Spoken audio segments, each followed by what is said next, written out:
শুভ সকাল, সবাই কেমন আছো? আমার নতুন আরও একটা ব্লগে সবাইকে স্বাগত জানাই। আজকে বৃহস্পতিবার, সকাল এখন 7:15 মতো বাজে। বাবুন আজকে তাড়াতাড়ি ঘুম থেকে উঠে পড়েছে। সকালে রান্নাবান্না সব হয়ে গেছে। বাবুনের বাবাকে খাবার দিয়ে দিয়েছি, ও কাজে চলে গেছে। আর বাবুনকে নিয়ে দেখো বাইরে বেরিয়েছি ওকে ব্রাশ করানোর জন্য। বাবুন ঘুম থেকে ওঠার সঙ্গে সঙ্গে ব্রাশ না করালে পরে আর ব্রাশ করতে চায় না, খ্যাত খ্যাত করে, প্রচণ্ড বিরক্ত করে। তো ওকে ব্রাশ করিয়ে ফ্রেশ করে ওকে বিস্কুট দেবো, ও বিস্কুট খাবে আর আমি অন্য সব কাজগুলোকে সেরে নেব। 8:30 মতো বাজে এখন। দেখো সমস্ত কাজ আমার হয়ে গেছে আর আমি স্নানও করে নিয়েছি। আর আজকে দেখো একটা শাড়ি পরেছি, অনেক দিন পর এই শাড়িটা পরলাম। এই শাড়িটা না অনেক দিন পরই শাড়ি পরা হচ্ছে, বেশ কয়েকদিন ধরে শাড়ি পরা হয় না। তো আজকে একটু শাড়ি পরেছি, আর শাড়ি পরেছি বলে আজকে একটু নিজের দিকে তাকাতে ইচ্ছা করলো, মানে নিজের দিকে একটুখানি নিজের পরিচর্যা করতে একটু ইচ্ছা করলো, একটু হালকা করে একটু সাজুগুজু করা, একটু গুছিয়ে নেওয়া, এই যা। আর বর্ষার জন্য শাড়ি টাড়ি পরতে ইচ্ছা করে না, কারণ শাড়ি পরলে বর্ষাতে ভিজে থাকবে, ধুতে পারবো না, কাঁচা ধোয়ার একটা সমস্যা থাকে, রোদ ওঠে না ঠিকঠাক। তো তার জন্য ওই নাইটি পরেই চালিয়ে দিচ্ছি, যাতে বেশি কিছু ধুতে না হয়। আর শাড়ি জামা কাপড় ধোয়ার পরে যদি না শুকনো হয় না রোদ্রে, সেই যে একটা গুমোট গন্ধ থাকে, যতই যাই ইউজ করো না কেন, কমফর্ট ইউজ করো, যাই ইউজ করো না কেন, সেই জিনিসটা আর হয় না। রোদ্রে শুকানোর একটা আলাদাই গন্ধ, আলাদাই কড়কড়া একটা ভাব থাকে, সেটা ভীষণ ভালো। তো দেখো বলতে বলতে আমি রেডি হয়ে গেছি। এখন যাব ছেলেকে খাওয়াবো আর নিজেও খাবো, খাওয়া দাওয়া এখনও হয়নি, নিজেও খাবো ছেলেকেও খাওয়াবো। এই যে দেখো মাছ এসছে আজকে বাজার থেকে, রুই মাছ এসছে, বেশ কয়েকটা রুই মাছ এসছে। এত মাছ লাগবে না যদিও আজকে, তবুও অনেক মাছ নিয়ে এসছে। বাবা বলল কিছু রান্না কর আর কিছু রেখে দে। আর হ্যাঁ, আজকে মাছের সঙ্গে সঙ্গে মাংসও আছে, আবার অন্য তরি তরকারিও হবে, কারণ আজকে একটা স্পেশাল দিন। তো তার জন্য একটু নানান রকমের রান্নাবান্না হবে, যে যা খেতে ভালোবাসে, বিশেষ করে তোমাদের দাদা ভাই বাবুনের বাবা যেটা খেতে ভালোবাসে সেটাই রান্না করা হবে। যাই হোক, এই যে মাংস, দেখো মাংসটাও আমি ধুয়ে নিয়েছি। আর মাংসটা না কালকে এনে রাখা হয়েছিল ফ্রিজে, তো সকালবেলাতেই আমি বের করে দিয়েছি, বের করে ওটাকে পরিষ্কার করে নিয়েছি। আর এই যে দেখো কড়াই চাপিয়ে দিয়েছি, তেলও দিয়ে দিয়েছি, তেলটা দেখো গরমও হয়ে এসছে। এবার আমি মাছগুলোকে এক এক করে ভেজে নেব। আগে মাংসটাই বসাবো ভেবেছি, তো তার আগে ভাবলাম আগে মাছটাকে ভেজে নিই, মাছটা ভাজা হয়ে গেলে তারপর মাংসটা বসাবো। তো এই দেখো মাছ ভাজা হয়ে গেছে, এরপর আমি মাংসের আলুটাকে ভেজে নিয়েছি, বেশ ভালো করে ভেজে নিয়েছি। আর এরপর মাংসর জন্য দেখো কড়াইতে তেজপাতা, গোটা গরম মশলা আর একটা শুকনো গোটা লঙ্কা দিয়ে দিয়েছি, আর দিয়েছি কিছু জিরে ফোড়ন, এক ফোড়নেই রান্না করব যেহেতু। তারপর দেখো কুচনো পেঁয়াজ দিয়ে দিলাম। পেঁয়াজগুলোকে এবার একটু বাদামি কালার করে ভেজে নেব, তারপর আদা রসুন বাটাটা দেব। আজকে কি স্পেশাল আছে সেটা এখনও তোমাদের সঙ্গে বলা হয়নি, এখনও বলছি না, পরে বলবো যে আজকে কী স্পেশাল দিন আর কিসের জন্য আজকে এত রান্নাবান্না, পছন্দের রান্নাবান্না করা হচ্ছে, সেটা এখনও বলছি না, একটু পরে বলবো। তো দেখো আমার পেঁয়াজগুলো বেশ ভালো করে বাদামি কালার চলে এসছে, পেঁয়াজগুলোতে ভাজা হয়ে গেছে। এবার আমি মশলাটাকে দিয়ে দিলাম। সমস্ত মশলা একসঙ্গেই করে রেখেছিলাম, হাতটাতে না প্রচুর ব্যথা আছে এখনও আমার, জানো তো। তো তার জন্য শিলপাটায় আর বাটছি না, মিক্সিতেই বাটছি। এবার মশলাটাকে বেশ ভালো করে একটু কষিয়ে নেব, তারপরতে মাংসগুলোকে দিয়ে দেব। তো দেখো মশলাটা বেশ ভালো করে কষানো হয়ে গেছে, এবার এতে আমি মাংসগুলোকে দিয়ে দিলাম। মাংসগুলোকেও বেশ ভালো করে কষিয়ে নিচ্ছি।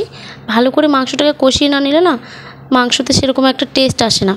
ভালো করে যদি একটু বেশিক্ষণ সময় নিয়ে যদি একটু ভালো করে মিডিয়াম আঁচে মাংসটাকে যদি কষিয়ে নেওয়া হয়, তাহলে সেই মাংসের টেস্টটা আলাদাই আসে, একটা অন্যরকম টেস্ট চলে আসে। তো এই দেখো মাংসটা হয়ে গেছে, এবার মাংসটাকে নামিয়ে দেব। সবটুকু রান্না তোমাদের সঙ্গে শেয়ার করতে পারলাম না, একটু গরম মশলা পরিমাণে দিয়ে দিলাম। আর এবার মাংসটাকে নামিয়ে নেব, পরে কোনো সময় এই রান্নাটা তোমাদের সঙ্গে শেয়ার করব। আজকে চটজলদি করে রান্না করলাম, তাই তোমাদের সঙ্গে আর শেয়ার করতে পারলাম না রেসিপিটা। তো চলো রান্নাবান্না যখন কমপ্লিট হয়ে গেছে, ছেলেটাকে এবার খাইয়ে নিই। একটু ভেন্ডি ভাজা নিয়েছি, আর নিয়েছি একটা লেগ পিস, আর সামান্য একটু ঝোল নেব, এই দিয়ে ছেলেটাকে খাইয়ে দেবো। আমরা এখনও খাইনি, তোমাদের দাদাভাই এখনও আসেনি, তোমাদের দাদাভাই কাজ থেকে ফিরবে, তারপর আমরা সবাই খাবো। তার আগে ছেলেটাকে খাইয়ে দিই, খাইয়ে ওকে ঘুম পাড়িয়ে দেবো। এই দেখো ঘড়িতে এখন বিকাল 5টা মতো বাজে, আর দেখো আমরা একটু রেডি হয়েছি, আমিও রেডি হয়ে গেছি, এদিকে আমার ছেলেটা আর ছেলের বাবাও রেডি। আজকে যাব একটু ঘুরতে। তোমার দাদাভাই বিকালে কাজ থেকে ছুটি নিয়েছে, আজকে আর কাজে যাবে না বলছে বিকালে, তো তার জন্য বললাম চলো একটু ঘুরে আসি। আর হ্যাঁ, আজকে কী স্পেশাল দিন সেটা আজকে বলি। আজকে 26শে আষাঢ় আমাদের বিবাহবার্ষিকী। এবছর নিয়ে আমাদের 5 বছর কমপ্লিট হলো। দেখতে দেখতে 5 বছর কাটিয়ে ফেললাম। কতটা পথ চলে এলাম না। এমনই একটা দিনে দুজনের নতুন করে পথ চলা শুরু করেছিলাম। আজকের দিনটার জন্যই এত সমস্ত কিছু। তো তোমার দাদাভাই আগে থেকেই বলেছিল আজকে সকাল সকাল রান্নাবান্না করে রেডি হবে, আজকে বিকালের কাজে যাব না, একটু ঘুরতে যাব, নিজেদের মতো করে একটু সময় কাটাবো। আজকের মতো দিনে নিজেদের মতো একটুখানি সময় কাটানো, এটা তো সবারই ইচ্ছা থাকে বলো। একটুখানি ঘুরবো, নিজেদের মতো করে সময় কাটাবো। পুরনো দিনের কত স্মৃতি আছে সেগুলো চোখের সামনে সব জল করে ভেসে উঠছে। আমাদের তো লাভ ম্যারেজ, তো আগে কত ঘুরেছি সেই সমস্ত এখন এই যে রাস্তা দিয়ে বেরোই যখন, তখন কত স্মৃতি মনে পড়ে, চোখের সামনে যেন সেগুলো ভেসে ওঠে। তাই দেখো আমরা যেখানে আসবো বলে ঠিক করেছিলাম সেই জায়গাতে চলে এসেছি। এটা একটা মন্দির। আমাদের বাড়ি থেকে এই মিনিট 20 মতো লাগে, 20-25 মিনিট মতো লাগে যায় আসতে এখানে। তো এই মন্দিরটা না খুব সুন্দর। এখানে মন্দিরটা শুরু হয় যখন, মানে তখন এত ভালো ছিল না, মন্দিরটা কমপ্লিট হয়ে গেছিলো কিন্তু এত সাজানো গোছানো ছিল না। তখন থেকে এখানে আসি আমরা। এখানটা আসলে একটা শান্তি হয় অন্য রকমের, এত সুন্দর জায়গাটা। আর আসার সময় না এখানে দেখলাম আজকে কীর্তন হচ্ছে, জগন্নাথ দেব আছে সেখানে কীর্তন হচ্ছে। আর এই মন্দিরটাতে না সব ঠাকুর আছে, কালী, শিব, তারপর রাধা গোবিন্দ, সমস্ত মা মনসা সবাই আছে এখানে। সব উৎসব এখানে পালন করা হয়, সব পুজো করা হয়। তো যেহেতু রথযাত্রার পরে এসছি আমরা, তো রথযাত্রা হয়েছে, রথ টানা হয়েছে, সেই রথ দেখলাম ওখানে মাসি বাড়ি আছে পাশে, সেই জায়গাটায় নাম কীর্তন করা হচ্ছে। তো দেখো সোজা চলে এলাম মন্দিরে। মন্দিরের ভেতরে ভিডিও করা যায় না, তো তার জন্য মন্দিরের ভিতরের ভিডিওটা তোমাদের দিতে পারছি না। এই পর্যন্ত ভিডিওটা করলাম মন্দিরের সামনে। মন্দিরটাতে গেলাম ঠাকুরকে দর্শন করে, তারপরে এই যে আমরা এখন একটু চারিপাশটা ঘুরছি, একটু সময় কাটানো এখানটায় এসে। আর বিয়ের আগেও এসেছি 2-1 বার এখানে, তাই কত স্মৃতি মনে পড়ে যাচ্ছে। আর এদিকে দেখো এই যে এখানে ঘাট বাঁধানো হয়েছে, এখনও এখানে সেভাবে কিছু তৈরি করা হয়নি। তো আগে তো এটা ছিল না, এটা দেখলাম নতুন করে হচ্ছে। এই জায়গাটাতে হয়তো বেশ ঘাট বাঁধিয়ে দেবে ভালো করে, আর একটু ওখানটায় সাজিয়ে গুছিয়ে রাখবে।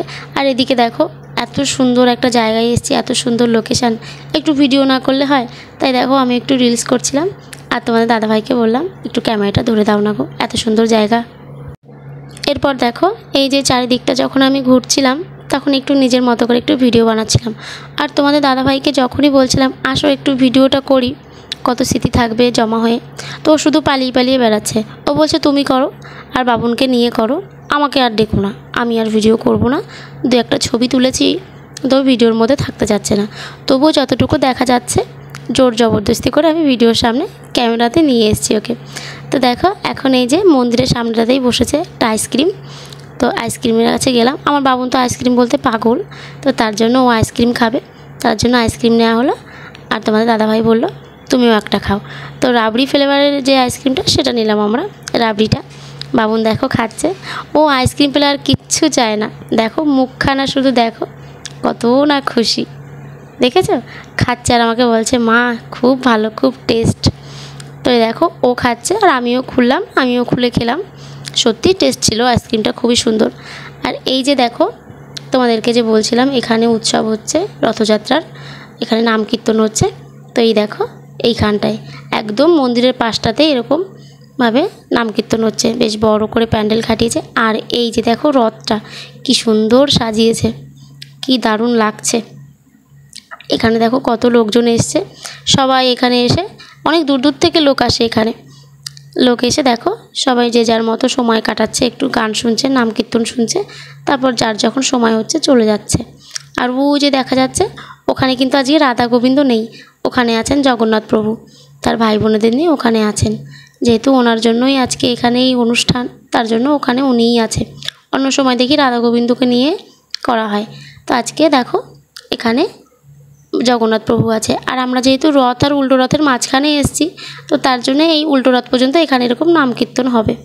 আর এখানে জানো তো সব অনুষ্ঠানেই খিচুড়ি ভোগ প্রসাদের আয়োজন করা হয়, আর সেই ভোগটা খেতেও এত ভালো হয়, কি অপূর্ব স্বাদ তার, আর ভীষণ তৃপ্তি হয় গো খেয়ে। সন্ধ্যা প্রায় লাগবো অবস্থা, আমরা মন্দিরটা থেকে বেরিয়ে এসেছি। বেরিয়ে কিছুটা এসেই দেখো রেল গেট, সেখানে এসে দাঁড়িয়ে পড়েছি। গেট পড়ে গেছে, ট্রেন আসছে, তো তো সবাই দেখো লাইন দিয়ে দাঁড়িয়ে পড়েছি। আর বেশ ভালোই হলো, বাবুনকে একটু ট্রেনটা দেখাতে পারবো। ও ট্রেন বলতে অজ্ঞান, জানো তো। ওকে যখন পড়াতে বসি বা অন্য যখন কথা বলি দুষ্টুমি করে, তো ওকে বলা হয় তুমি কি করবে বড়, ও বলে ও ট্রেন চালাবে। ও নাকি ট্রেন চালাবে, ট্রেনটা ওর ভীষণ পছন্দের, ও বড় হয়ে ট্রেন চালাতে চায়। তো ভালোই হলো, গেটটা পরে একটু দাঁড়িয়েও গেলাম আর বাবুনকে ট্রেনও দেখানো হলো।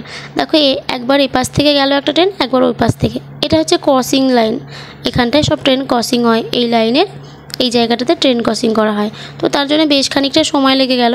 একটা ট্রেন গেলে তবু অল্প সময় হয়ে যেত, পরপর দুটো গেল তো ক্রসিং হলো যেহেতু একটু সময় লেগে গেল। তো এই দেখো গেট খুলে দিয়েছে, এবার আমরা যাচ্ছি। এরপর দেখো সন্ধ্যা, তো সন্ধ্যা অনেকটাই রাত হয়ে গেছে, এখন 8টা মতো বেজে গেছে। আর আমরা দেখো এখন চলে এসেছি একটা ফাস্টফুডের দোকানে। তো এখানে এসে কিছু খাওয়া দাওয়া করব। সারা বিকালটা ঘুরলাম, কিছু না খেলে হয়। তো দেখো কি খাবো ভাবছিলাম, যেহেতু 8টা প্রায় বাজতে গেল, তো এখন যদি অন্য কোনো ফাস্টফুড খাই তাহলে আর বাড়ি গিয়ে ভাত খেতে পারবো না। তো আমরা বিরিয়ানি অর্ডার করলাম। তা আমি আর বাবুন দেখো বসে পড়েছি, আর তোমাদের দাদাভাই ওখানে গিয়ে অর্ডার দিচ্ছে। তো আমি একটু টুক করে ভিডিও করছিলাম বলে ও লজ্জা পেয়ে গেছে। তো দেখো ওইদিকে মুখটা ঘুরিয়ে নিল, সবসময় এরকমই করে। আজকের বিকালটা এত ভালো কাটালাম। সারাদিন তোমাদের দাদাভাই বাড়িতে না থাকলেও বিকালটাতে যে এই যে সময় দিয়েছে, এটাই অনেক স্মৃতি হয়ে থাকবে। তার এই যে দেখো চলে এসছে আমাদের বিরিয়ানি। আর বিরিয়ানির সামনে দেখে কেউ কি আর লোভ সামলাতে পারে? শুধু শুধু সময় নষ্ট করে আর লাভ নেই, বিরিয়ানিগুলো ঠান্ডা হয়ে যাবে। আমার বাবুন দেখো নিজেটা নিজে টেনে নিল। তো চলো বিরিয়ানিটা খেয়ে নিই। আর তোমাদের দাদাভাই দেখো নিজে বাবুন আর নিজেরটা একসঙ্গেই নিয়েছে, বললো আমার প্লেট থেকে বাবুনকে খাইয়ে দেবে। আমি বাবুনকে বললাম এদিকে আয়, আমি খাইয়ে দিচ্ছি। তা হবে না, ও বললো আমি বাবার সঙ্গে খাবো। তো তোমাদের দাদাভাই বাবুনকে খাইয়ে দিচ্ছে আর আমি এদিকে আমারটা খাচ্ছি। আর তার সঙ্গে তোমাদের দাদাভাইকে বললাম একটু ক্যামেরা করে দাও আমাকে। তো তোমাদের দাদাভাই একটু ভিডিওটা করে দিল। বিরিয়ানিটা খেতেও হয়েছিল অসম্ভব সুন্দর। এই দোকানটাতে আগে কখনো খাইনি, এবারই প্রথম খেলাম, কিন্তু এতটা সুন্দর হবে বুঝতে পারিনি। দারুণ টেস্ট হয়েছে। আর এরা না বিরিয়ানির সঙ্গে আবার একটু দিয়েছিল চিলি সস। তো চিলি সসটার সঙ্গে বিরিয়ানিটা নিয়ে যখনই মুখে দিচ্ছিলাম, তখনই একটা অপূর্ব স্মেল এসেছিলো আর অসম্ভব একটা অন্যরকম স্বাদ আসছিলো। তো এই যে আমাদের খাওয়া দাওয়া হয়ে গেছে, আমরা এখন বাড়ির দিকে রওনা দেব। রাত এখন 8:30 পৌনে 9টা প্রায় বাজে, অনেকটাই রাত হয়ে গেল। তো আজকের ব্লগটা এখানেই শেষ করছি, দেখা হবে পরের আরেকটা ব্লগে। আজকের ব্লগটা কেমন লেগেছে অবশ্যই কমেন্ট করে জানিও। ভালো লাগলে একটা লাইক করো, শেয়ার করো। সবাই ভালো থেকো, সুস্থ থেকো।